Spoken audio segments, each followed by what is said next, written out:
Luke here. So, Game of Thrones is back for its penultimate season. How was Episode 1? Spoilers for Episode 1 and all Season 6 of Game of Thrones, I suppose. Shall we begin? I was a bit disappointed by this episode. There were a few good moments, but otherwise it just felt like a setup for the rest of the season. As such, it's a bit difficult to judge without the help of the 7 episodes, but let's take a look at what we have so far. Arya kills all the Freys.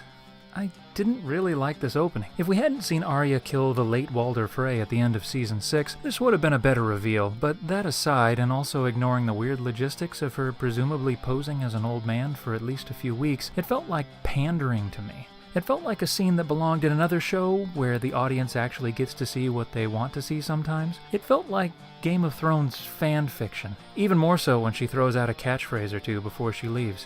Tell them the North remembers. Tell them winter came for House Frey.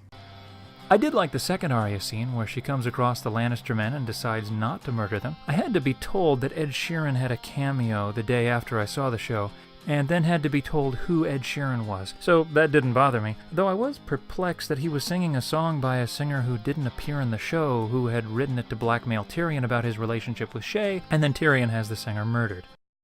Hands of gold are always cold, but a woman's hands are warm. So, who wrote this in the show's universe, and about who? I like the stuff with Sam showing the drudgery of his work at the Citadel, even if it did go a bit long and was stomach-turning. The scene with him talking to Slughorn was some nice world-building, but it hasn't really led anywhere yet. High hopes for Sam's storyline. Also, there's Jorah. See you next episode, maybe? The scenes with the Hound were good. I like the character of Beric Dondarrion in the books and the show, and since he's been dead for reals in the book, it's nice to still be able to watch him in the show. I wish we could have seen what the Hound saw in the flames instead of just being told about it. Also, he must really be strong if he can dig graves in the frozen ground in the middle of winter. The scenes with Cersei and Jaime were alright. I'm one of the folks that think Jaime will eventually be forced to kill his mad sister, Ares style, baby. So it's nice to see where jealousy and mistrust will start to tear them apart, assuming that it will.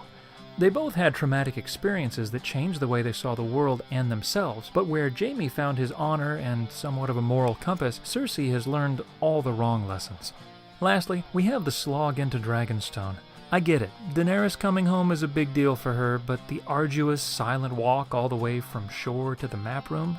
I kept checking the time. I don't need non-stop action in the show, but I do need dialogue. At least a little. We don't get to hear Dany's inner monologue like we do in the books, so we can only guess what she's thinking. Also, the whole walk in, I kept wondering when Lannister assassins were going to jump out. Jaime knew where Dany was going to land, but they did nothing. Daenerys left herself and all her counselors completely open to attack. Maybe Jaime suggested that they should hire no one to kill the Dragon Queen, and Cersei just got confused.